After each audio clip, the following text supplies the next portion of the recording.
हिमाल online TV. विश्वभरिबाट हिमाल online television हेरिरहनुभएका हजुरहरू सम्पूर्णमा हार्दिक नमन गर्दछु। आजको हाम्रो कार्यक्रमको विशेष अतिथि हुनुहुन्छ राष्ट्रिय अन्तर्राष्ट्रिय राजनीतिको विषयमा अत्यन्त गहिरो र मिहिन ढङ्गबाट अध्ययन चिन्तन गर्ने व्यक्तित्व, राजनीतिक विश्लेषक, त्रिमूल नेपालका अध्यक्ष भरत दाहाल।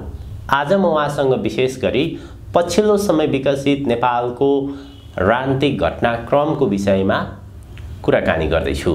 स्वागत छ दाइ हजुरलाई। हजुर धन्यवाद। भर्खरै 3वटा क्षेत्रहरूमा उपनिर्वाचन सम्पन्न भएको छ।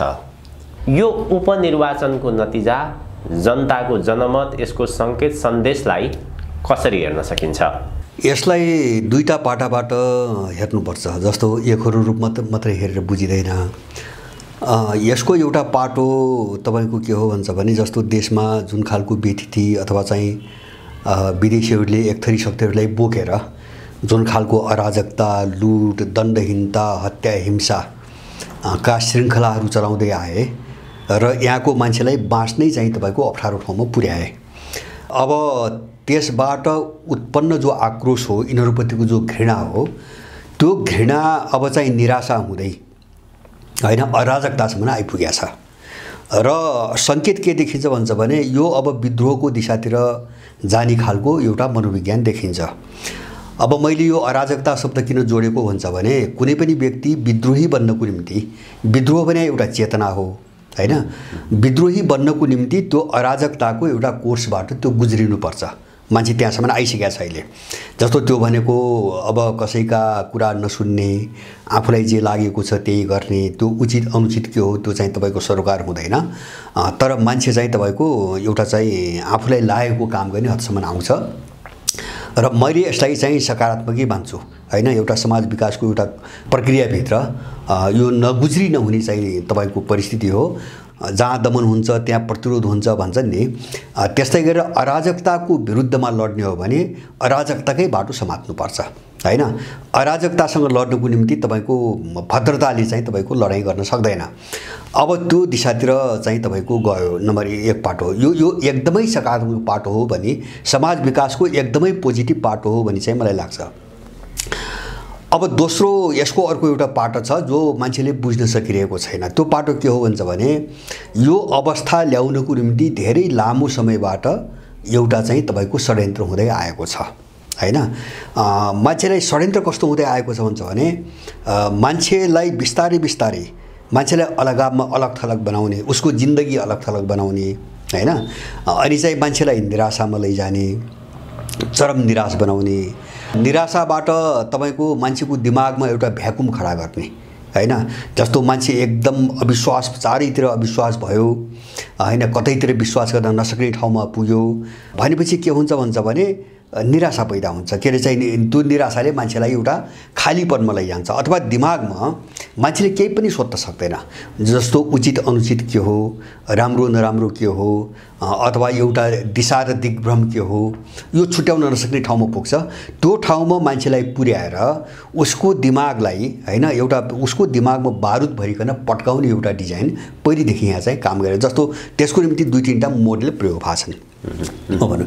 जस्तो त्यसको एउटा मोडेल के हो भन्छ भने, दलहरू प्रयोग भए आन्दोलनको नाममा हैन। आन्दोलनको नाममा के भयो भन्छ भने, जस्तो एउटा पात्र खडा गर्छ विदेशीले अथवा कुनै दल खडा गर्छ। अब अस्वाभाविक र हास्यास्पद सपना देखाउँछ। त्यो सपनाको वरिपरि मान्छे जम्मा हुन्छ। अनि चाहिँ एउटा ठुलो भिड जम्मा भइसकेपछि उसलाई चाहिँ तपाईको पछाड दिन्छ हैन। अथवा ऊ जुन अनुहारको चेहराको हो लगेर त्यही राखिदिन्छ। त्यो राखेपछि त्यसको वरिपरि भएको जमात एकदम निराशामा पुग्छ हैन। किन अति विश्वास गरेर त्यो वरिपरि लागेको हुन्छ। जस्तो 47 सालपछि काङ्ग्रेसले ढङ्गले प्रयोग गरे प्रजातन्त्र भनेको। अब चाहिँ प्रजातन्त्र बहुदलता आउने बित्तिकै चाहिँ तपाईको नेपाल त स्वर्गीय बन्ने भयो भन्ने माहौल बनाए हैन। अनि काङ्ग्रेसको रूप देख्यो हैन, 2-4 वर्षमा रूप देख्यो। त्यसपछि एमालेलाई अघि सारे अब युद्धकालमा माओवादीलाई अगाडि सारे जस्तो त्यत्रो मान्छेले बलिदान किन दियो किन मर्यो त भन्छ भने एउटा सुनौलो सपनाको निम्ति मरेको थियो मान्छे। अनि प्रचण्ड बाबुरामलाई उनीहरूले चाहिँ जुन ढङ्गले उचालेका थिए उनको धरातलमा ल्याइदिइसकेपछि अब त्यो उनको वरिपरि लागेको मान्छे चाहिँ स्वाहा भयो, उठ्नै नसक्ने गरी ढल्यो होइन, बर्बाद पनि भयो। र अब कसलाई विश्वास गर्ने? 10 वर्ष लडेको यत्रो पार्टी यत्रो नेतृत्व त्यो हालत छ भने अब कसलाई विश्वास गर्ने? यसरी मान्छेको दिमाग चाहिँ तपाईँको शिथिल बनाउँदै आए यिनीहरू दलहरूलाई प्रयोग गरेर। एउटा त्यो मोडेल। दोस्रो, मैले बारम्बार भन्ने गरेको छु, वैदेशिक रोजगारीको हतियार यही डिजाइनमा प्रयोग भएको छ होइन। जस्तो मान्छे अलग थलग छ, यी अहिले विदेशमा गएको मान्छे परिवारबाट अलग छ, श्रीमती कता छ, लोग्ने कतै छ, बाबामा कता छन्, छोराछोरी कता छन् होइन, बिरानो भएर बसिया छ। अनि अब यो उसको भौतिक परिवेशले बिस्तारै उसलाई निराशामा लग्दै गएको छ। अब त्यो निराश, अब देश यो हालतमा छ, विदेशमा छ होइन, देश सुध्रिने स्थिति पनि छैन। अनि बिस्तारै बिस्तारै उसको दिमागमा चाहिँ भ्याकुम खडा हुँदै जान्छ होइन। वैदेशिक रोजगार अर्को एउटा हतियार हो होइन, एक कोणबाट हतियार। यो मानवीय रणनीति हो, यिनीहरूको मानवीय रणनीति हो। मान्छेलाई यस्तो ठाउँमा लैजाने ताकि उसलाई प्रयोग गर्नको निम्ति एकदमै सजिलो होस् होइन। जस्तो अर्को एउटा प्रयोग के भयो भन्छ भने, जस्तो अहिले मान्छे कहाँ समस्यामा छ नेपाली भन्छ भने भ्याकुमको अर्को एउटा रूप। जस्तो हिजोका मूल्य मान्यता विश्वास सबै टुटे, मान्छेमा टुटे। जस्तो अहिले आजका दिनसम्म आउँदाखेरि त दलहरूप्रतिको विश्वास पनि टुट्यो, यिनको व्यवस्थाप्रतिको विश्वास पनि टुट्यो। जस्तो हिजो यिनै दलहरूले 63 पछि के गरे? पुराना सारा चिजहरूलाई प्रतिगमन भने होइन। एउटा चिज मात्र होइन, मूल्य मान्यता संस्कार विचार व्यवस्था अथवा चाहिँ जीवन पद्धति जे थिए सबैलाई प्रतिगमन भने। मान्छे बहकियो होइन, छोड्यो, त्यसलाई चाहिँ तपाईँको हल्का बनाउँदै गयो। तर यिनले एउटा डिजाइनमा नयाँ बन्न दिएनन् होइन। अब त्यो पुरानोको ठाउँ नयाँले कुनै नयाँ चिज बनेर लिएको भए मान्छे एउटा ट्र्याकमा रहन्थ्यो, एउटा बाटोमा रहन्थ्यो।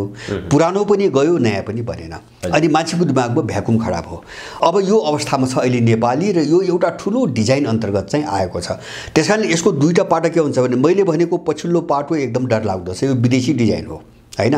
नेपालीहरूलाई एउटा भ्याकुममा लैजाने। यो विदेशी डिजाइनको सन्दर्भमा म आउँछु। नेपालीहरूको पछिल्लो समयको मनोविज्ञान हेर्दाखेरि चाहिँ जस्तै गएको 2079 मङ्सिर 4 मा भएको आम निर्वाचनको नतिजा हेर्ने हो भने त्यहाँ पनि फरक खालको मत परिणाम आयो। यो गएको वैशाख 10 गतेको उपनिर्वाचन, यसमा पनि निकै नै फरक खालको मत परिणाम आयो। खास गरी नेपालीहरूले चाहिँ के चाहेका छन्, जो मत परिणाम उनीहरूले बदल्दैछन् नि, नेपालीहरूले के चाहेका छन्, नेपालीहरूको मनोविज्ञान कस्तो देखिन्छ? नेपालीहरूको मनोविज्ञान जस्तो नेपालीले एउटा के बुझिरहेको अहिले छैन भन्छ। यसको पोजिटिभ र नेगेटिभ दुवै पाटो हेरौँ। यसको नकारात्मक पाटो के हो भन्छ भने, यो दिशाविहीन छ, गन्तव्यविहीन छ होइन। जस्तो चाहिँ हामीले के गरेपछि के प्राप्त हुन्छ भन्ने कुरा केही पनि थाहा छैन। यो चेतनाले ल्याएको एउटा समस्या हो। त्यसकारणले यस्तो मास यस्तो भिडलाई भोलि कसले कुन रूपमा प्रयोग गर्छ केही पनि भन्न सकिन्न। यसको सकारात्मक पाटो के हो भन्छ भने, अब दलहरू चाहिँ पुरानो यथास्थितिमा फर्कन नसक्ने गरी होइन, नेपालीहरू चाहिँ तपाईँको त्यसको विरुद्धमा गइरहेछन्, दलका विरुद्धमा गए। मैले भने नि यसको सकारात्मक पाटो जस्तो अब मलाई लाग्छ, मेरो अनुमानमा यो पुराना दलहरूको पुनरोदय अब चाहिँ सम्भव छैन होइन। अब पुरानो ठाउँमा फर्किने, त्यो ट्र्याकमा आउने चाहिँ अब सम्भव छैन। यद्यपि यसको लक्षण संविधान जारी भएपछि नै देखिन सुरु गरेको हो। मैले तपाईँसँग पनि धेरै भनेको छु। जस्तो संविधान जारी भइसकेपछि यिनले भनेका सारा मुद्दाहरू संविधानमा चाहिँ सामेल गरिसक्दा पनि होइन, जुन अराजकता र अस्थिरताले चाहिँ तपाईँको एउटा निकास पाएन नि, त्यो नै चाहिँ यिनको पतनको श्रृङ्खलाको एउटा रूप थियो। त्यहाँबाट सुरु भयो। जस्तो यिनका बिचमा टुट्ने फुट्ने जुट्ने समीकरण बन्ने भत्कने जति पनि श्रृङ्खला आजसम्म हामीले हेर्दै आएको छौँ, यो नै यिनीहरूका बीच। यिनीहरू अब चाहिँ पुरानो ठाउँमा, पुरानो भन्नाले संविधान जारी गर्नुभन्दा अगाडि जुन ठाउँमा थिए त्यहाँ यिनी फर्कदैनन् भन्ने क्रम सुरु भइसकेको थियो। तर यो उपचुनावसम्म आउँदाखेरि त के देखियो भन्छ भने, अब एउटा दल विरोधी जो एउटा मानसिकता बनायो मान्छेले, त्यो मान्छे अब त्यो दलतिर फर्कदैन होइन। यो सबैभन्दा राम्रो बाटो यो हो, सबैभन्दा राम्रो बाटो यो हो। तर यसको चाहिँ तपाईँको समस्या के हो भन्छ भने, दलका विरुद्धमा त आयो होइन, दलका विरुद्धमा त आयो होइन, तर यो चाहिँ तपाईँको जनमतले अथवा मनोविज्ञानले के बुझिरहेको छैन भन्छ भने दल भनेको साम्राज्यवादको एउटा भरिया, एउटा चाहिँ तपाईँको कुनै भारी बोक्ने गधा मात्रै हो। गधाको रूपमा प्रयोग भएको यहाँको दल। समस्या हाम्रो चाहिँ यसले जे बोकेको छ त्यो चाहिँ तपाईँको पोकोभित्रको चिज हो हैन। जस्तो पाण्डोरा बाकस भन्छ नि, यिनको काँधमाथि विदेशीले पाण्डोरा बाकस बोकाइदिया छ हैन। अब त्यो पाण्डोरा बाकसभित्र जे छ हाम्रो समस्या त्यो हो भन्ने चिज चाहिँ तपाईको यो भिडले बुझिरहेको छैन हैन। जस्तो पाण्डोरा बाकस भनेको जस्तो नवउदारवाद भयो, खुला बजार अर्थतन्त्र भयो, यो पश्चिमा चाहिँ तपाईको विचार प्रणाली भयो, यिनी मूल्य मान्यताहरू भए हैन। अब यिनी चिज चाहिँ नबुझ्ने हो जबसम्म यसले बुझ्दैन नि त्यो बेलासम्म चाहिँ यो मासको नियति के हुन्छ भन्छ भने कांग्रेसका पछि लाग्दा जे देख्यो, माओवादी एमालेका पछि लाग्दा जे देख्यो, मधेसवादीका पछि लाग्दा जे देख्यो, अब देख्ने पनि त्यही हो हैन। किनभने कित्ता एउटै हो। मैले भनेको नि कित्ता सबैको के हो भन्छ भने उपचुनावमा एउटा नयाँ चेहरा गा होला, जित्यो होला, जितोस् केही छैन। तर कित्ता के हुन्छ भने सबै नवउदारवादका पक्षधर हुन्, सबै बजार अर्थतन्त्रका पक्षधर हुन्, जुन चिजले हाम्रो देशको विकास गर्नै दिइरहेको छैन, सबै यिनै चाहिँ तपाईको आयातित मूल्य मान्यताका पक्षधर हुन्। यिनी चिजहरुमा यिनको बीचमा कसैको विमति छैन, झगडा पनि छैन, विवाद पनि छैन, अन्तर्विरोध छैन। हो यो पाटोलाई बुझ्न दिन चाहिँ नेपाली निकास पायो हैन। यो पाटोलाई यहाँको मान्छेले जुन दिनसम्म बुझ्दैन त्यो दिनसम्म यो गोलचक्रमा मान्छे घुमिराख्छ। त्यसैले गर्दाखेरि हाम्रो काम यति बेला के हो भन्छ भने माने एउटा जो सकारात्मक मनोविज्ञान बनेको छ अथवा त्यो भनेको दलाल शक्ति जो पुरानो छ यसका विरुद्धमा जो चाहिँ एउटा विद्रोही भावना विकास हुँदै गएको छ, यसलाई चाहिँ एउटा गन्तव्य सहितको एउटा दिशासँग कसरी जोड्ने, मूल्य र सिद्धान्तको लडाईसँग कसरी जोड्ने र मान्छेको जीवन पद्धतिसँग कसरी जोड्ने, अब यो चिजले सफलता पायो भने मलाई के लाग्छ भन्छ भने अब नेपालले निकास पाउने चाहिँ एउटा लडाईँबाट नेपालीहरूलाई अगाडि बढ्न कसरी पनि रोक्न सक्दैन। हामी कसरी चाहिँ बुझ्छौं र कसरी अगाडि बढ्न सक्छौं कुरो त्यसमा निर्भर हुन्छ। नेपालीहरूले मत मार्फत जुन प्रकारको परिणाम जनाए त्यसको अर्थ चाहिँ नेपालीहरूले देशमा विकास होस्, रोजगार पाइयोस् यतिमा मात्र उनीहरूको धारणा सीमित भएको देखिन्छ। त्यसका पछाडी केले हुन दिइरहेको छैन, मुख्य कारण के हो त्यहाँ चाहिँ उनीहरू जान्न कोसिस गरिरहेका छैन। एकदम हो, मूल समस्या त्यही हो। देशमा यो अराजकता अन्त्य होस्, यिनको यो लुट अन्त्य होस् हैन, अथवा यो बेथिति यो दण्डहीनता अन्त्य होस्, यति नेपाली चाहेको छ, यति बुझेको छ हैन। तर यो अन्त्य कसरी हुन्छ भन्ने कुरा बुझिरहेको छैन र त्यही भएर ऊ कहाँ छ भन्छ भने ऊ दलको विकल्प दल खोजिरहेको छ, व्यक्तिको विकल्प व्यक्ति खोजिरहेको छ। तर उसले त्यो व्यक्ति वा दल जे खोज्छ नि त्यो दृष्टिकोण सहितको हुनुपर्छ भन्ने चिज बुझिरहेको छैन। एउटा दृष्टिकोण हैन, दृष्टिकोण भन्नाले हाम्रो देशलाई यो तल्तै दलदलबाट चाहिँ निकाल्ने एउटा दृष्टिकोण र दिशा र कार्यक्रम सहितको एउटा विकल्प हुनुपर्छ भन्ने ठाउँसम्म यहाँको मान्छे पुग्न सकिरहेको छैन। मान्छे त्यहाँ फसिरहेको छ। त्यसैले गर्दाखेरि अबको चाहिँ तपाईको एउटा चाहिँ अब दुवै कोणबाट जस्तो सकारात्मक कोणबाट पनि सम्भावना एकदमै राम्रो छ।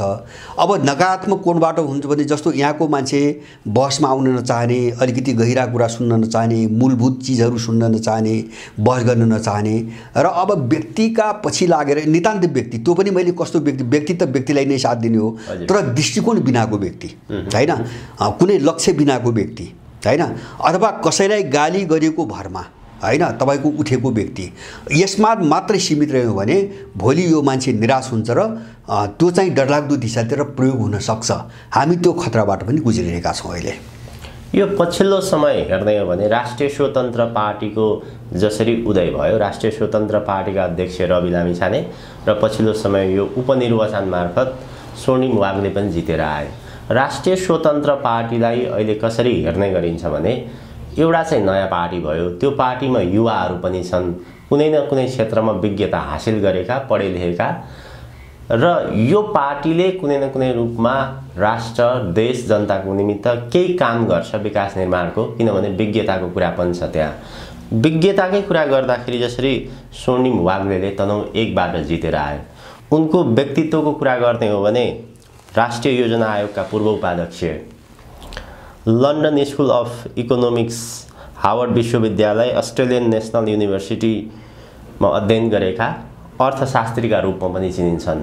अब उनी सरकारमा सहभागी भएर अथवा कुनै न कुनै रूपमा उनले एउटा पाठमा काम गर्न पाए भने चाहिँ उनीबाट नेपाली जनताको अलिक बढी अपेक्षा देखिन्छ। त्यो सम्भव छ कि छैन, अथवा यो विषयलाई कसरी हेर्ने? यस्तो हुन्छ, एउटा सामान्य मनोविज्ञान के हो विशेषता यसको हुन्छ भने यो नयाँ चिजप्रति सबै मान्छेहरूको आकर्षण हुन्छ। कुनै पनि चिजप्रति, एउटा मात्रै होइन, जुन तपाईँ हामीले अहिलेसम्म देखेका थिएनौँ वा प्राप्त गरेका थिएनौँ होइन, जुन चिज हाम्रो अगाडि देखिएको छ अहिले, त्यसप्रति आकर्षण बढी हुन्छ। यो चाहिँ एउटा स्वभाव हो होइन, प्रत्येक सबै जीवको यो स्वभाव हो। त्यो कोणबाट जस्तो पुरानाहरूको हविगत देखेपछि नयाँले गर्छ कि भन्ने चाहिँ एउटा आशा जाग्नु स्वाभाविक हो, त्यसलाई मैले अन्यथा मान्दैन। अब दोस्रो चिज के हो भन्छ भने डिग्री र दृष्टिकोण भनेको फरक कुरा हो। जस्तो म अलिकति इतिहासतिर लान्छु। अहिले स्वर्णिम वाग्लेको विषयमा तपाईँको या मान्छेको बुझाइभन्दा होइन, मान्छेले जे आशा गरिरहेको छ उनलाई बुझेर त्योभन्दा 100 गुणा बढी उनको पब्लिसिटी भइरहेको छ अहिले। जस्तो यस्तो पब्लिसिटी पहिले पनि भएको थियो। जस्तो मलाई लाग्छ योभन्दा धेरै ठुलो पब्लिसिटी बाबुरामको भएको थियो होइन। जस्तो नेपालको बोर्ड फर्स्ट भयो होइन, भिजनरी उपाधि दिए नि त विदेशीहरूले, विदेशी मिडिया, यहाँका माफिया मिडियाले भिजनरी होइन, तपाईँको सारा नेपाल चाहिँ कायापलट गर्न सक्ने चाहिँ तपाईँको दृष्टिकोण आदि इत्यादि धेरै कुराहरू गरे। तर तिनी कुराहरूका पछाडि केही पनि थिएन। जस्तो बाबुराम के भयो भन्छ भने अब वास्तविकतामा त बाबुराम त एउटा घुमुवाभन्दा बढी त केही पनि देखेन होइन। भिजन त कुरै छोडिदिनुहोस्, एउटा आफ्नो राजनीतिक जीवन चाहिँ जोगाउनुको निम्ति गुण खोज्दै हिँड्ने होइन। त्यो पनि विचारको मतलब होइन, ऊ चाहिँ माओवादी पनि बन्न सकेका छ होइन, ऊ चाहिँ तपाईँको मधेसवादी पनि बन्न सकेका छ, ऊ चाहिँ नयाँ शक्तिवादी पनि बन्न सकेका छ, ऊ चाहिँ तपाईँको उपेन्द्रवादी पनि बन्न सकेका छ। अब उनको अहिले आएर चाहिँ त्यो के आइरहेछ भने चाहिँ सीके राउत होइन, हिजो अस्तिको गुरु सीके राउत, रेशम चौधरी होइन, अथवा घन्टी पार्टी, यिनीहरू हामी सबै जानुपर्छ, यो नयाँ शक्ति बनाउनुपर्छ भन्ने सोच त मेरो पहिले हो। उन त्यहाँ अब त्यस्तो मान्छेलाई कत्रो भिजनरी बनाए। त्यस कारणले हामी चाहिँ तपाईँको डिग्रीमा बहस गरिरहेका छौँ हो। यो चाहिँ उनले हामीलाई त्यही दोहन गरिरहेका छन्। डिग्री कसको छैन होइन। रामशरण महतको डिग्री थिएन, उनी पिएचडी गरेका होइनन् होइन। देशलाई यो ठाउँमा पुर्याउने पहल गर्ने त उनी हुन्, रामशरण महत हुन्, महेश आचार्यहरू हुन्, जसले निजीकरणको नाममा अर्थतन्त्र सक्न सके। त्यति मात्र होइन, तपाईँ अहिले चाहिँ दुनियाँभरि पढेको कुरा गर्नुभयो होइन, जसले पढाए त्यो देश नै जर्जर छ अहिले होइन। तपाईँको अमेरिका हार्वर्ड विश्वविद्यालयको कुरा गर्नुभयो, तपाईँको अमेरिका अहिले आर्थिक मन्दी यत्रो चाहिँ तपाईँको सङ्कट छ अहिले अमेरिकामा। अनि अमेरिकाको चाहिँ ट्रेजरी त्यो विभागको प्रमुखले 2-3 यो चाहिँ तपाईँको 15 दिनको बिचमा उनको 2-3 वटा चेतावनी आइसक्यो। अमेरिका डुब्ने खतरा छ, अमेरिका डुब्ने खतरा छ होइन। त्यो अमेरिकामा विद्वान छैनन्, पढेका विद्वान छैनन्। विद्वानले गर्ने होइन, डिग्री लिएको विद्वानले गर्ने होइन। उसले एउटा चाहिँ कसैले चाहिँ तयार पारेको टेक्स्ट पढेको छ, त्यो टेक्स्ट चाहिँ कुनै परिस्थितिमा, कुनै जमानामा, कुनै चरणमा काम लाग्यो होला, तर त्यो सबै फेल भएको छ अहिले, सबै फेल भएको छ। अमेरिका थ्याक्न नसक्ने स्थिति, युरोपको हालत देख्नु भएको छ होइन। अब यिनी यहाँका मान्छेभन्दा तिनी मूर्ख हुन् भन्न त मिलेन। त्यसकारणले डिग्रीले निकास दिने होइन होइन। यो अत्यन्तै पछौटे चेतना भएको मान्छेको चाहिँ तपाईँको कल्पना हो। यो मैले अघि नै भने नि, तपाईँको डिग्री होइन कि उसको जो दृष्टिकोण हो होइन, तपाईँको मत होइन, उसको जो ज्ञान हो नि होइन। जस्तो डिग्री के हो भन्छ भने जस्तो मैले पढेको छु नि, नेपाल एकदम नयाँ खालको चाहिँ तपाईँको सङ्कटबाट गुजिरहेछ। एकछिन तुलनाहरू एकदम नयाँ परिस्थिति, नेपाल मात्रै होइन विश्व नै, दुनियाँ नै एकदम पहिले कल्पनै नगरिएको नयाँ परिस्थितिबाट गुजिरहेछ। हामीले पढेको चाहिँ तपाईँको डिग्री टेक्स्ट के हो भन्छ भने यो धेरै अगाडि तयार पारिएका, बेग्लै खालको परिवेशमा तयार पारिएका होइन पाठ्यक्रमबाट हामीले डिग्री लिएका छौँ। त्यसकारणले गर्दाखेरि त्यो हिजो 10 वर्ष, 20 वर्ष, 30 वर्ष अगाडि तयार पारिएको चाहिँ तपाईँको के अरे चाहिँ ज्ञान अथवा नलेज डिग्री भनौँ न, त्यो डिग्री र अहिले चाहिँ तपाईँ जस्तो अहिलेको परिस्थिति त 30 वर्ष अगाडि तयार पारेको थ्योरीले त चाहिँ व्याख्या त गर्दैन नि। त्यस कारणले गर्दाखेरि अहिलेको परिस्थितिसँग लड्न, सामना गर्नुको निम्ति उसँग भिजन चाहियो, दृष्टिकोण चाहियो। मैले भने त्यसले त्यहाँ चाहिँ डिग्रीले काम गर्दैन। जस्तो अब यहाँ चाहिँ डिग्रीले कामै गर्दैन। जस्तो नेपालको भौतिक यस्तो टाटपल्टेको किन देख्यो? यिनी सबै डिग्रीधारी हुन्, यिनीसँग दृष्टिकोण छैन, यिनीसँग चाहिँ तपाईँको नयाँ सोच छैन। किन भन्छ भने अब हाम्रो समस्या के हो अहिले भन्छ भने हामीले देशलाई जस्तो देखिरहेका छौँ, जस्तो अनुभूति गरिरहेका छौँ, होइन यो सबैलाई शिक्षाको आधार मानेर यो सबैलाई आधार बनाइकन एउटा नयाँ खालको संश्लेषण नयाँ खालको एउटा सोचको आवश्यकता छ नेपालमा होइन यसको व्याख्या हिजो हामीले लिएको डिग्रीले गर्दैन त्यसैले मैले भने नि बाबुरामको कुरा गरून् होइन जस्तो चाहिँ सेलिब्रिटी बनाए नि होइन एकदम जस्तो रामशरणको कुरा गरून् त्यस्ता डिग्रीधारी यहाँ धेरै छन् होइन स्वर्णिम वाग्लेको कुरा पनि त्यही हो किन भन्छ भने यिनी सब बासी टेक्स्ट पढेका मान्छेहरू हुन् जसले दुनियाँ बर्बाद बनायो जसले नेपाल बर्बाद बनायो त्यही टेक्स्ट त्यही सिलेबस पढाए मान्छेहरू हुन् त्यो दायराभन्दा बाहिर जाँदैनन् उनले लिएको डिग्री त्यही हो त्यसैले गर्दाखेरि यिनीहरूबाट अपेक्षा गर्नु मूर्खता हो जस्तो 2-4 महिनापछि देखिन्छ नि त किन भन्छ भने म तपाईँलाई एउटा उदाहरण दिउँ उनको डिग्री के हो भन्छ भने जस्तो विकासको कुरा गर्दा होइन अब बजार खुला बजार अर्थतन्त्र भन्छन् उनीहरू त्योभन्दा बाहिर उनीहरू आउँदैन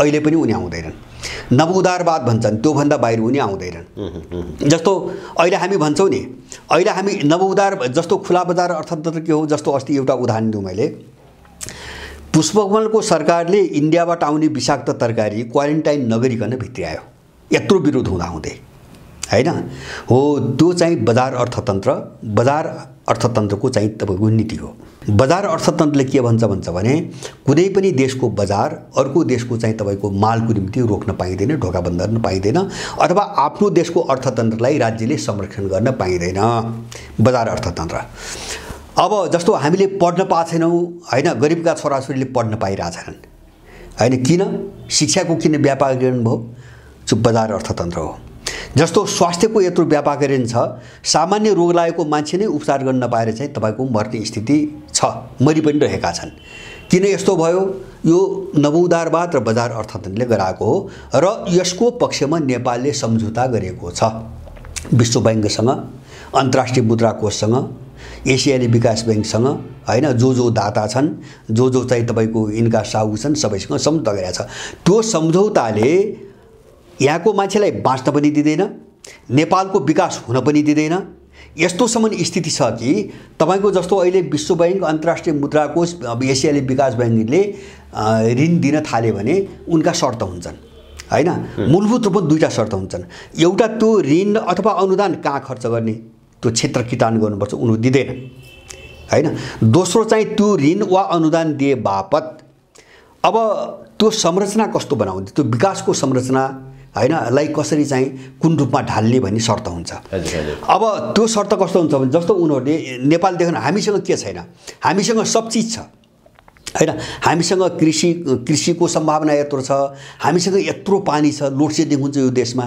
होइन हामीसँग यत्रो जडीबुटी छ संसारमा कहीँ पनि नभएको भन्छन् विज्ञहरूले हामीसँग पशुपक्षी छ होइन कहीँ नपाउने पशुपक्षी यहाँ छन् अब हामीसँग चाहिँ तपाईँको प्रशस्त मात्रामा खाने आदि इत्यादि धेरै चिज छ यो क्षेत्रमा विदेशीले ऋण र अनुदान दिँदैन हामीले नेपालीले यो बुझ्न जरुरी छ किन दिँदैन भन्छ भने उसले हामीलाई कज्याउनुको निम्ति हामी उठ्ने हामी खुट्टा टेक्ने र हामी बलियो हुने ठाउँमा उसले ऋण अनुदान दिँदैन उसले कहाँ दिन्छ त भन्छ भने आफ्नो माल उसको माललाई घर घर पुर्याउने ठाउँमा उसले अनुदान ऋण दिन्छ जस्तो भौतिक पूर्वाधारको नाममा बाटोघाटो रेल अन्तर्राष्ट्रिय एयरपोर्ट सुनिराख्नुमा चाहिँ जस्तो अन्तर्राष्ट्रिय एयरपोर्ट सब घाटामा जान थाले जहाज चल्दैन कहाँबाट चल्ने होइन जस्तो लुम्बिनी बिजोगमा छ के अरे चाहिँ तपाईँको पोखरा बिजोग स्थितिमा छ अझ यिनले अरू थप्ने भन्दैछन् त्यो कसको निम्ति हो भन्छ भने त्यो उनको निम्ति त्यसको निम्ति पैसा दिइरहेछन् उनीहरू जुनसुकै विदेश होस् किन उनको सामान पठाउनु छ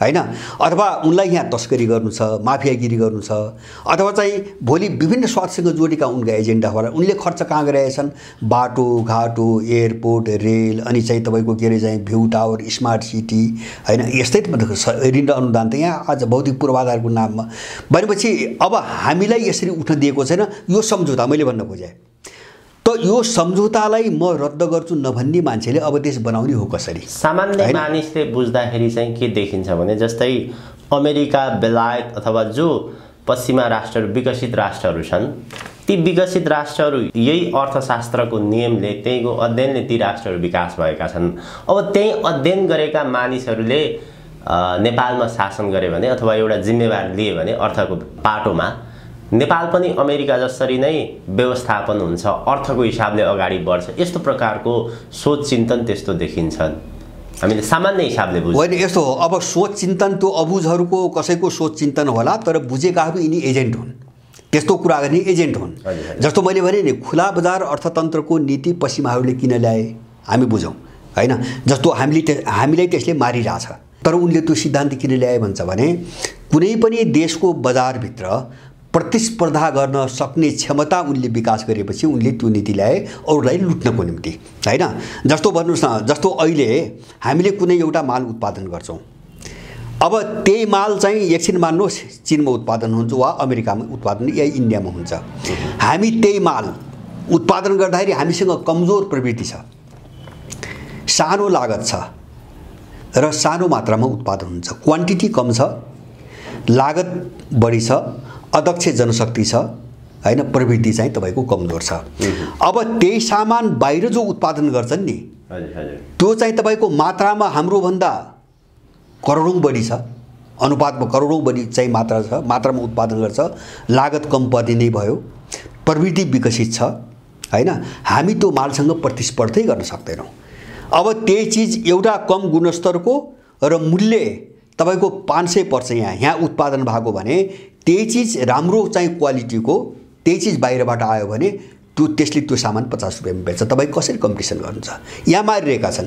त्यस कारणले उनको चाहिँ खुला बजार अर्थतन्त्री उनीहरू सक्षम भइसकेपछि आएको अर्थतन्त्र हो, अर्थनीति हो, अरूलाई लुट्नको निम्ति। जस्तो हाम्रो सिधाइदिए नि सबै, जस्तो हाम्रो मान्छेले धमाधम सबै चाहिँ व्यवसाय किन बन्द गर्न थाल्यो भन्छ भने प्रतिस्पर्धै गर्न सक्दैन। जस्तो चाहिँ कृषि किन बन्द भयो, आज चाहिँ तपाईँको कृषि प्रधान देशका हामी 50 अरबको दाल चामल आयात गरेर किन खाइरहेछौँ। जस्तो तरकारीमा यत्रो चाहिँ तपाईँको भरमा रूपमा बाहिरबाट आइरहेछ सस्तोमा किन होइन, यहाँ लागत बढी छ, यहाँ लागत बढी छ। जस्तो इन्डियामा के गर्छ, कृषिमा राज्यले 90% अनुदान दिन्छ तरकारी उत्पादनमा, यहाँ चाहिँ अनुदान त छोडिदिनुहोस् 3 ठाउँमा कर लिइरहेछ। यहाँको चाहिँ तरकारी खेती गर्ने मान्छेलाई ओडामा कर लिन्छ होइन, अनि नगरपालिकामा कर लिन्छ, अनि त्यो तपाईँको राजस्व विभाग भन्ने हुन्छ केन्द्रमा कर लिन्छ, मारिरहेको छ होइन। कसरी प्रतिस्पर्धा गर्न सक्नुहुन्छ।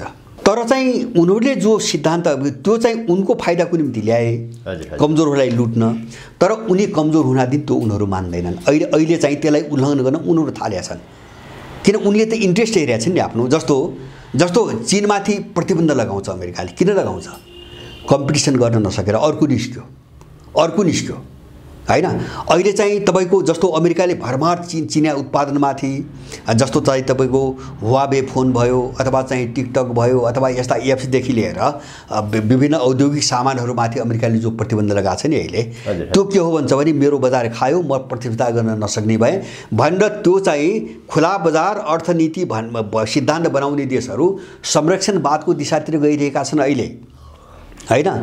अहिले यहाँका यिनी भाटहरूले कुरो बुझ्नुपर्छ पर्दैन। त्यस कारणले गर्दाखेरि उनीहरू जो सक्षम छ त्यसले नीति सिद्धान्त बनाउने हो, उनी सक्षम थिए र उनले बनाए होइन कमजोरलाई लुट्न। अब हामी त्यो प्रतिस्पर्धै गर्न सक्दैनौँ, अनि त्यसको औकात गरेर देश बन्छ कसरी, हामीले यहाँ फसाइरहेछन्। त्यस कारणले यसको जसले औकात गर्छ नि यो देश बनाउने होइन, देशलाई अझ मास्ट्ने चाहिँ तपाईँको विदेशी एजेन्ट हो, दलाल हो।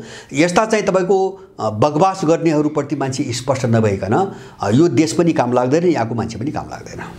अझ नेपालीहरूको मानसिकता अथवा यहाँका केही नेपालीहरू विभिन्न देशहरूमा घुम्न जान्छन्, त्यहाँको विकास अर्थनीति त्यहाँको सिस्टमहरू हेर्छन् उनीहरूले, र नेपाल विकास नहुनुको कारण, देश अगाडि नबढ्नुको कारण चाहिँ दलीय राजनीति, दलभित्र अनपढ नेताहरू भए, कम पढे लेखेका नेताहरू भए। अब केही पढे लेखेका मानिसहरू पनि छन्, उनीहरूलाई त्यो अवसर प्राप्त हुँदैन।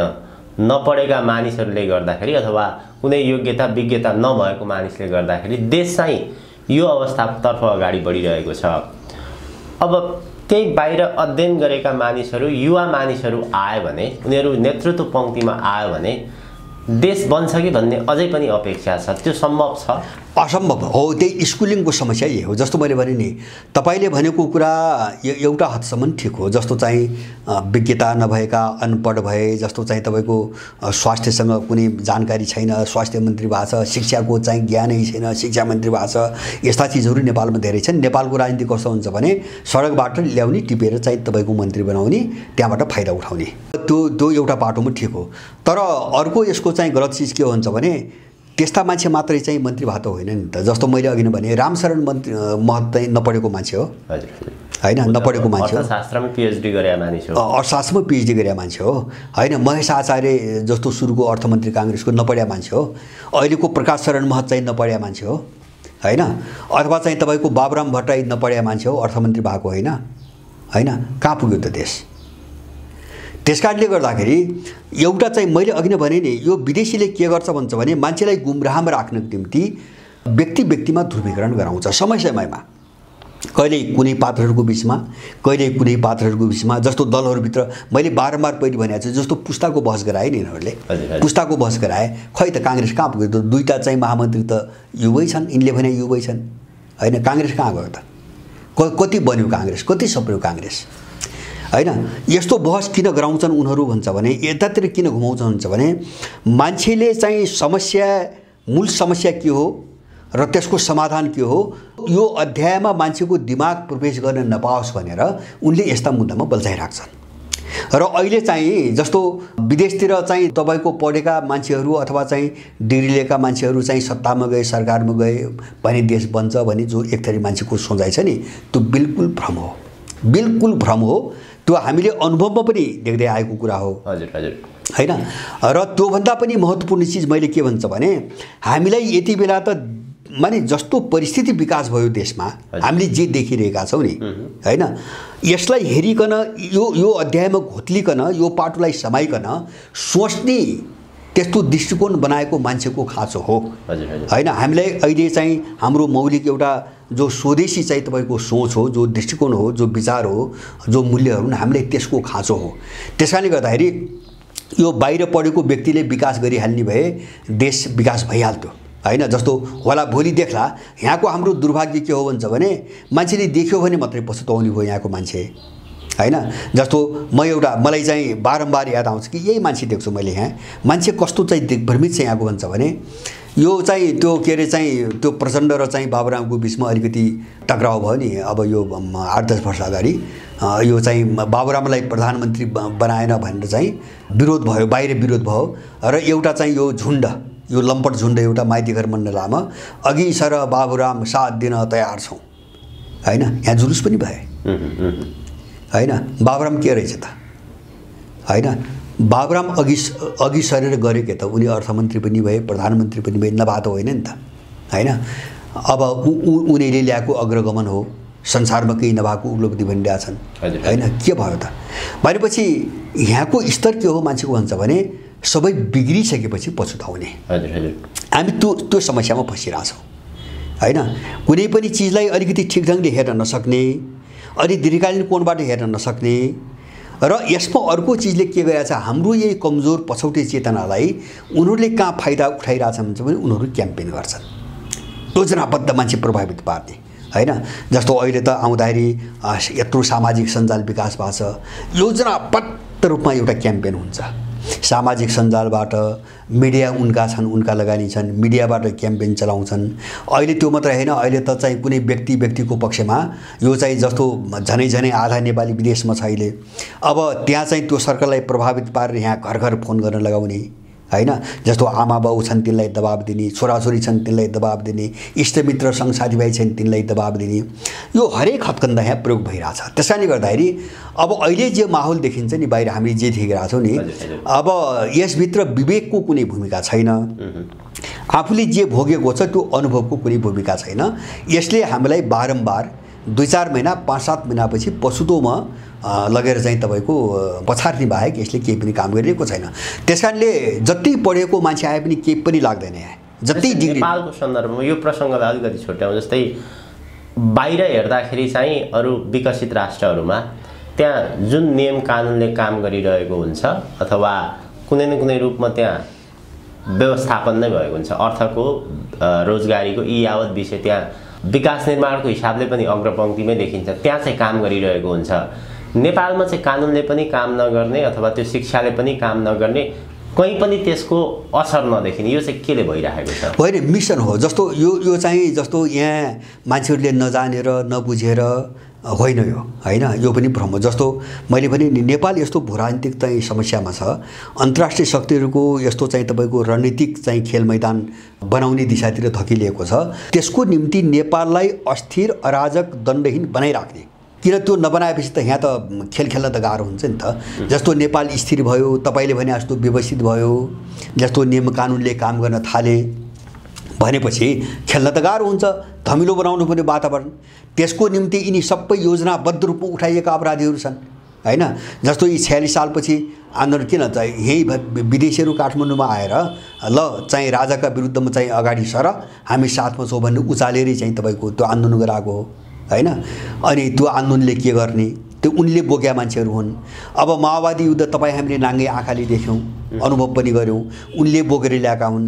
त्यसैले उनले जुन पात्रहरू बोके, एउटा एउटा योजनामा जसरी स्थापित गरे नि, त्यो चाहिँ नेपालमा स्थिरता अथवा चाहिँ एउटा सुव्यवस्थित, होइन, एउटा शासन प्रणाली कायम हुन नपाओस् र जहिले पनि तरलता रहोस्, जहिले पनि धमिलो रहोस् वातावरण, ताकि त्यो तरलतालाई जतातिर पनि मोड्न सकियोस्, होइन। जस्तो पानी त कतातिर बग्छ थाहा हुँदैन नि, जता सजिलो हुन्छ, जता तपाईँको खाल्टा खुल्टी कमजोर भाग हुन्छ उतैतिर बग्ने हो।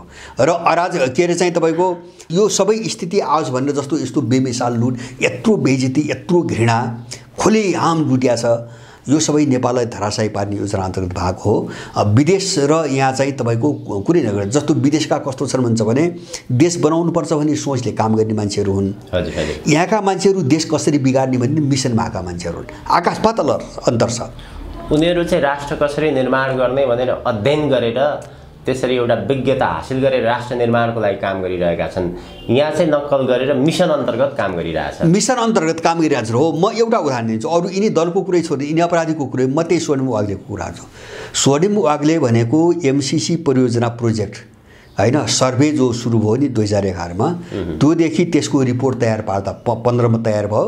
अनि चाहिँ त्यो बेलासम्म त्यो अमेरिकन टोलीमा त्यो सर्वे गर्ने टिमको मान्छे, एमसीसीको सबभन्दा प्रखर वकालत गर्ने मान्छे दुनियाँले सुनेको छ। एमसीसी के हो भन्छ भने नेपालमा अमेरिकाको समानान्तर सरकार हो, होइन। यो कुरो नेपालीले बुझ्न चाहेन भने त्यो मान्छे खाल्टा बन्नुपर्ने को पर्छ। एमसीसी अमेरिकाको समानान्तर सरकार हो, होइन। जुन दिन संसदमा पारित भयो त्यो दिनदेखि एमसीसी त्यसको बोर्ड जो छ नि, यो नेपालको कन्ट्रोलमा पनि छैन, होइन। त्यसलाई नेपालले केही पनि गर्न सक्दैन, ऊ समानान्तर चाहिँ स्वायत्त भइसकेको छ।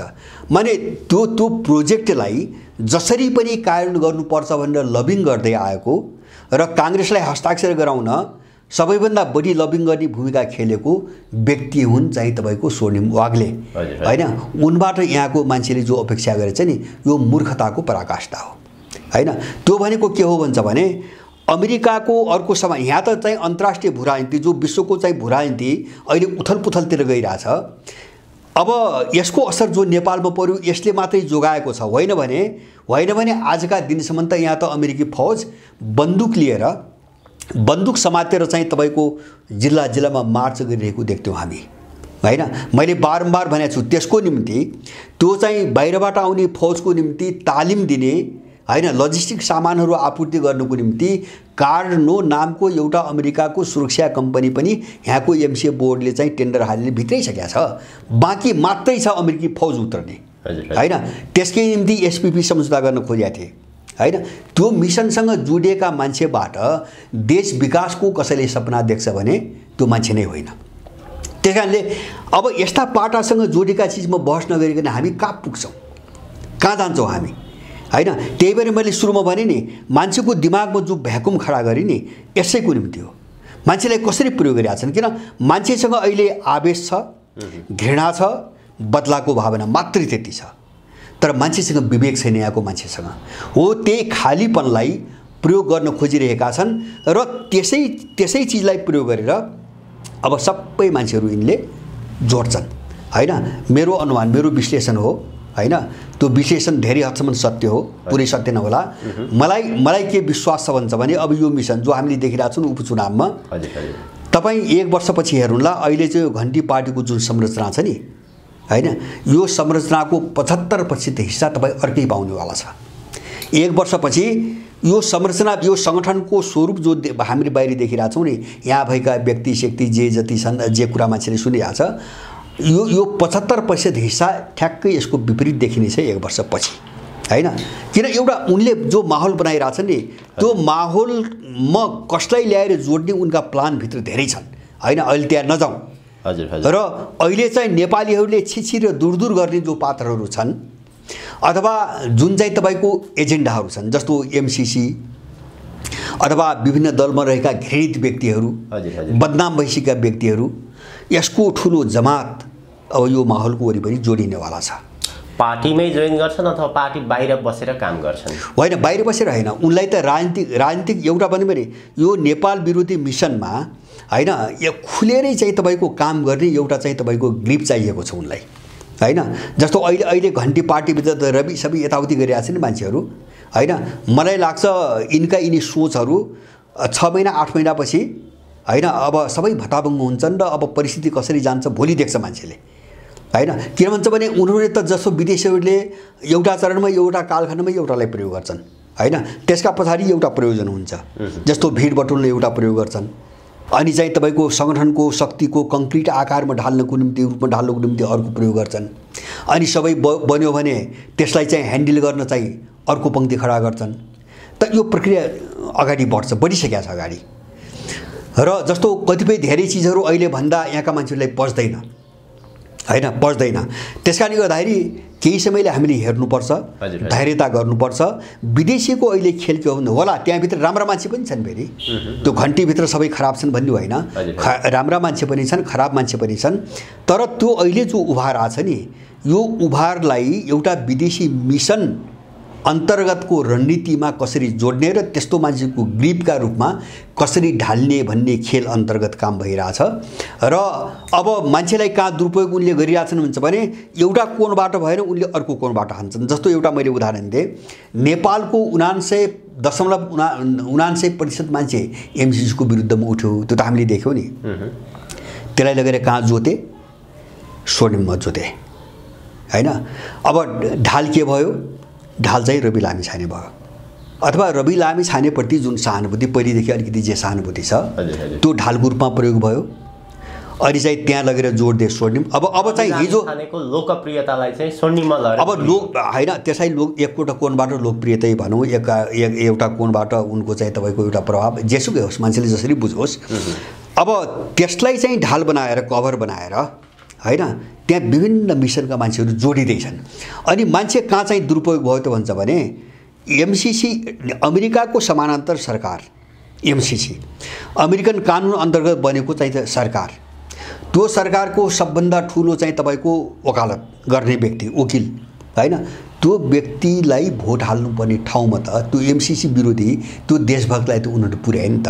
त्यस कारणले उनले कस्तो कभर प्रयोग गर्छन्, यो डरलाग्दो पार्ट हो। कस्तो कभर प्रयोग गर्छन्, हैन, कसरी चाहिँ उनीहरू खेल्छन्। जस्तो सिधा भएन अप्रत्यक्ष रूपमा, यो कोणबाट भएन त्यो कोणबाट, हैन, बायाँबाट भएन तपाईँको दायाँबाट। उनले मान्छेलाई चाहिँ वरिपरि एउटा चाहिँ तपाईँको एम्बुसको वरिपरि चाहिँ घुमाइराख्नुको निम्ति उनले हरेक हत्कण्डा प्रयोग गर्छन्। अब यो खतरा छ नेपालमा, किन यहाँको मान्छेको चेतना स्तरको कारणले गर्दाखेरि यो खतरा छ। नत्र भने जस्तो खतरा हुन्न थियो भने, जस्तो अहिले जो रुझान देखिया छ नि, यो साह्रै ठुलो चाहिँ तपाईँको क्रान्तिकारी रुझान हो भन्ने लाग्छ मलाई। माने दलहरूका विरुद्धमा, किन यो बिस्तारै अब दलहरूका विरुद्धमा भएपछि यो व्यवस्था विरुद्धमा पनि विकास हुँदै जान्छ, हैन। त्यो साह्रै राम्रो चाहिँ तपाईँको विकास हो। तर चाहिँ यसको डरलाग्दो पाटो के हो भन्छ भने यो चाहिँ तपाईँको मान्छेको फ्रस्ट्रेसन, जस्तो मान्छेले सोच्ने सामर्थ्य गुमायो र चाहिँ यति बेला कुनै पनि घटनामा हामीले यति बेला कुनै पनि घटनाको बारेमा सोच्दा देश यस्तो हालतमा छ, हैन। अब मेरो सोच, मेरो भूमिका अथवा मेरो तर्फबाट जे काम हुन्छ त्यो देशको भलाइको पक्षमा र यहाँको मान्छेको भलाइको पक्षमा, यहाँको हाम्रो समाजको भलाइको पक्षमा हुनुपर्छ। र मेरो भूमिका केवल बदलाको भावले मात्रै गयो भने अर्काले फाइदा उठाउने कोणबाट मेरो भूमिका जान हुँदैन भन्ने सोच्यो भने भूमिका चाहिँ त्यो फ्रस्ट्रेसन घन्टीमा लगेर पोखियो, हैन, घटीमा होइन। त्यो एउटा कोणबाट राम्रै पनि छ, एउटा कोणबाट राम्रो पनि छ। मैले त्यो खतराको पाटो के देखायो भन्छ भने त्यो घन्टीको नाममा जो मान्छे जम्मा हुँदैछन् नि हैन, जम्मा हुँदैछन्। अहिले धेरै चर्चा नगरौँ, जस्तो काङ्ग्रेसभित्रको एउटा ठुलो सर्कल त्यहाँ लागेको छ। यो मान्छेले भोलि बुझ्छ, अब भोलि बुझ्छ। काङ्ग्रेसभित्रको एउटा सर्कल मिसनमै छ। किन घन्टी भने अहिले के हो भन्छ भने पार्टी होइन क्या, अहिले त्यो प्लेटफर्म हो। घन्टी भनेको प्लेटफर्म हो हैन। जस्तो चाहिँ तपाईँको जस्तो नयाँ शक्ति बाबुरामको सुरुमा भयो नि, सुरुमा जोदेखि नि लाखौँ हजारौँ मान्छेहरू रङ्गशालामा राखेर चाहिँ घोषणा गरे पार्टी होइन त्यो हैन।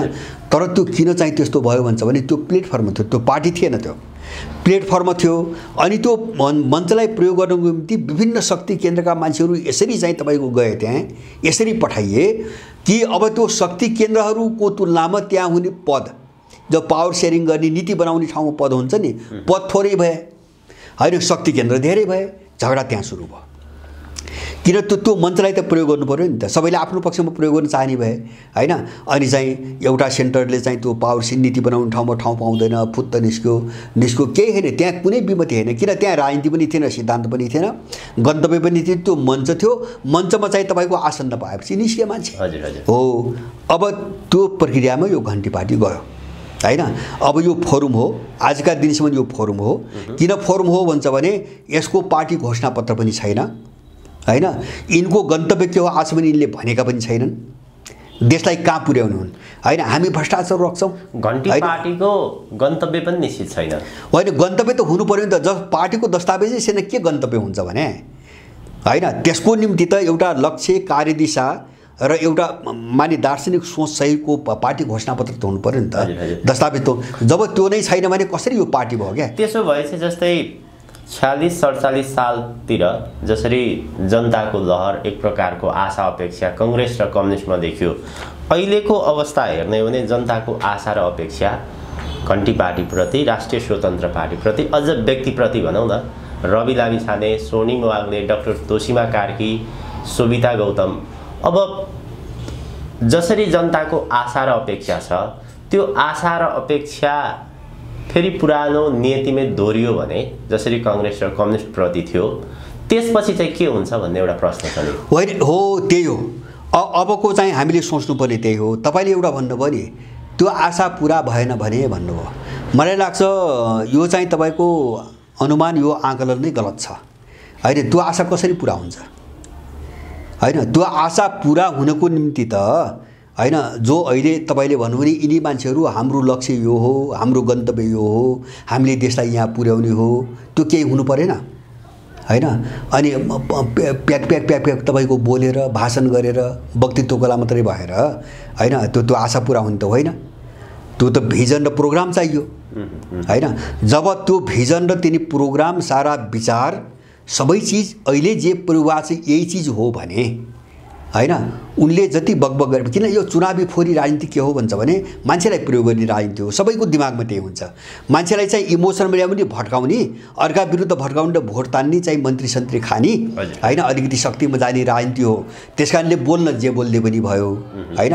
कोही चाहिँ स्पष्ट गन्तव्य र भिजन सहित तपाईको बोल्छ भने त्यो बहस गर्ने चिज भयो हैन। त्यो छैन भने यस्तो बोलाइको कुनै अर्थ छैन हैन। त्यसकारणले गर्दाखेरि अब त्यो केही हुन्छ भन्ने पाटोमा मलाई लाग्छ यो धेरै ठुलो बहसको मुद्दा होइन। यो विषयमा धेरै ठुलो बहस गर्न पनि आवश्यक देख्दैन मैले जोड दिन खोजेको हो। त्यसपछि हुन्छ के हो, यो चिज हो, त्यसपछि हुन्छ के, डरलाग्दो पाटो त्यो हो। त्यसपछि के हुन्छ मैले देखेको भने पहिलो कुरा हामीले बुझौँ, एउटा चाहिँ के बुझौँ हुन्छ भने यहाँका दलालहरूका विरुद्ध जो हामी भण्डाफोर भन्दै आएका थियौँ, त्यो चरण पुरा भयो मेरो आफ्नो बुझाइमा। अब मान्छे चाहिँ अर्को कोल्टोतिर फर्किसक्यो हैन। अब यो जो लहर हो नि, लहर भनौँ, यो लहर चाहिँ अर्को कोल्टोतिर फेरि फर्किसक्यो। जस्तो यहाँ मात्रै होइन, जस्तो तराईमै हेर्नु हो भने जस्तो शिखर राउतको चाहिँ पङ्क्तिको उदय, अथवा चाहिँ तपाईँको रेशम चौधरीको भयो, त्यसको तुलनामा हिजोका खै त राजेन्द्र महतो, के अरे चाहिँ महन्त ठाकुर, उपेन्द्र यादवहरूको स्थिति त कमजोर त हुँदै गयो नि। त्यसकारणले मान्छे पुरानो चिजबाट मुक्त भयो अब हैन। काङ्ग्रेस एमाले माओवादी मात्रै होइन, त्यो समग्र अध्यायबाट मान्छे मुक्त हुँदै गएको छ। अब यो नै सबभन्दा राम्रो पाटो हो। तर अब चाहिँ यो उसले सोचेअनुसार अपेक्षा भएन भने के हुन्छ भन्ने जो पाटो हो नि, अब यो सबभन्दा डरलाग्दो पाटो यही हो। यसको राम्रो पाटो मान्छे पुरानो कोर्सबाट चाहिँ मुक्त भयो हैन, यो राम्रो पाटो हो। भण्डाफोरको चरण पुरा भयो हैन। यो दोस्रो राम्रो पाटो हो। र तेस्रो राम्रो पाटो, मैले त्यसलाई राम्रै भन्छु, अब नेपालमा जे जति प्रयोग भयो यो प्रयोगको यो अन्तिम कडी हो। यो अब हुने प्रयोग चाहिँ अन्तिम कडी हो हैन। किन यसपछिका अब प्रयोग एक त नेपालको परिस्थिति यहाँभित्र भएका सम्भावनाहरूले पनि अब अगाडि अर्को प्रयोग कुनै खुराफातलाई अब चाहिँ अनुमति दिँदैन, त्यो सम्भावना मैले देख्दिनँ नम्बर 1। दोस्रो चाहिँ मैले सम्भावना किन देख्दैन भन्छ भने अन्तर्राष्ट्रिय भूराजनीति जहाँ पुगिरहेको छ अहिले विश्वले, त्यो कारणले पनि नेपालमा अब अर्को नयाँ खालको कुनै प्रयोग कुनै प्रहसनको सम्भावना देख्दिनँ। मैले तेस्रो कारण किन देख्दैन भन्छ भने अब अहिले मान्छेले जे अपेक्षा गरिरहेको छ हैन, अथवा यो दलदल यो सङ्कटबाट मुक्ति, मैले भने नि हामीले यो चाहिँ समाधानलाई कुनै पार्टी निषेध हुने पार्टी सिद्धिने कुरासँग मात्रै नजोडौँ। यो दलदलबाट देशको मुक्ति, देशको विकास र देशमा बस्न नपाउनु मान्छे जो विदेश गइरहेछ नि त्यसको देश वापसी र विदेशीहरूको यो अत्याचार हैकमबाट देशको मुक्ति शासनबाट।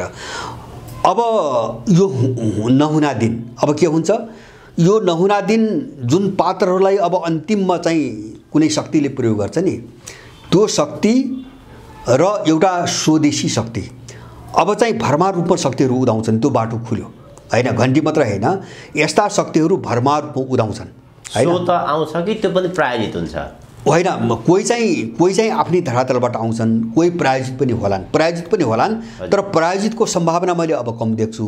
समग्र विश्व र नेपालको परिस्थिति हेर्दा न उठ्न सम्भावना अब कम हैन, कोसिस त गर्लान् तर अब चाहिँ एउटा जो देशको पक्षमा चाहिँ लड्ने शक्ति हो त्यो जबरजस्त रूपमा आउँछ।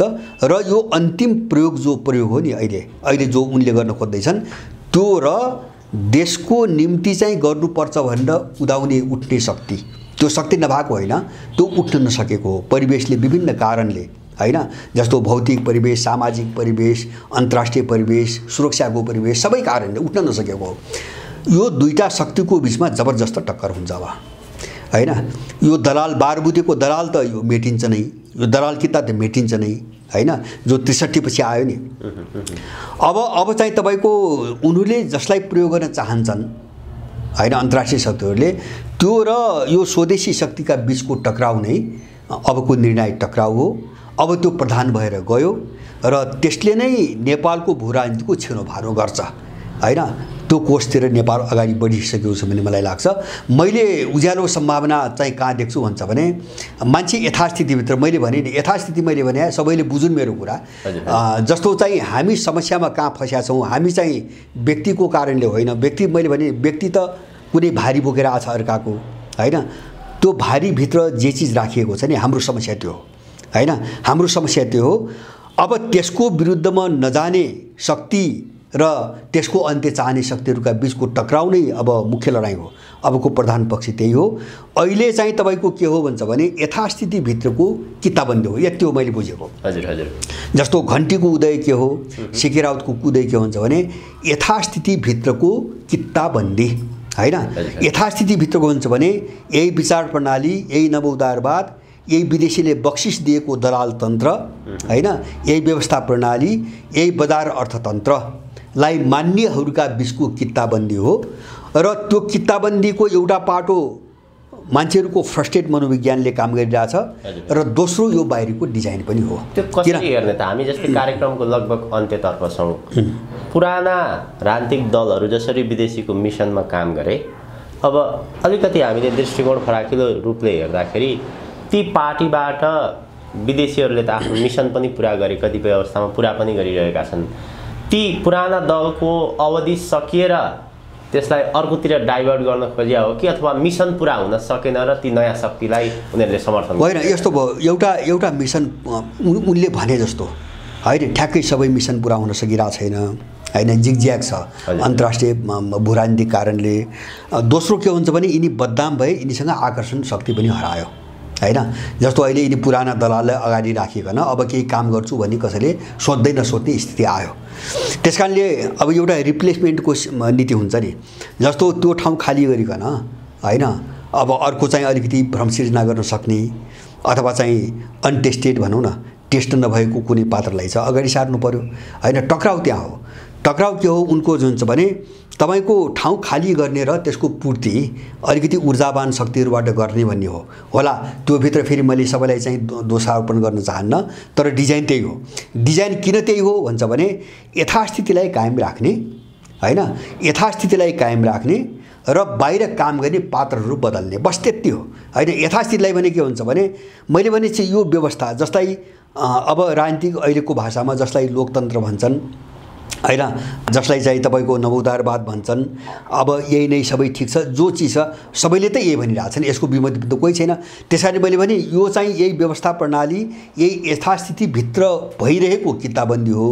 यो किताबन्दीलाई, यो कित्ता काटलाई कसरी यसको दायराबाट बाहिर लगेर चाहिँ तपाईको लड्ने हैन, मेरो सरोकार त्यति मात्रै हो। यसलाई यो किताबन्दीलाई हामीले बाहिर लग्यौं र समग्र कित्तालाई चाहिँ आइसोलेसनमा राखेर यिनीसँग भिड्न सकियो भने देशले निकास पायो हैन। अब यही यथास्थिति भित्रको कित्ताबन्दीमा रुमल्यौं भने देश झन्झन ठुलो दलदलमा फस्छ। किन विदेशी डिजाइन के छ भन्छ भने मूल्य मान्यता सिद्धान्त र जे छ सब यथावत राख्ने, यसलाई जोगाइ राख्ने र मान्छेलाई चाहिँ व्यक्ति र पात्रमा लडाएर बेकु बनाएर आफ्ना मान्छेको वरिपरि घुमाइराख्ने, ऊ त्यो खेलमा लागेको छ। यसलाई कसरी तोड्ने भन्ने जोडमै हामी जानुपर्छ भन्ने चाहिँ मलाई लाग्छ। हस्, आजको हजुरको अत्यन्त महत्त्वपूर्ण समय र विचारप्रति धेरै धेरै आभार प्रकट गर्न चाहन्छु। हजुर, धन्यवाद यहाँलाई पनि।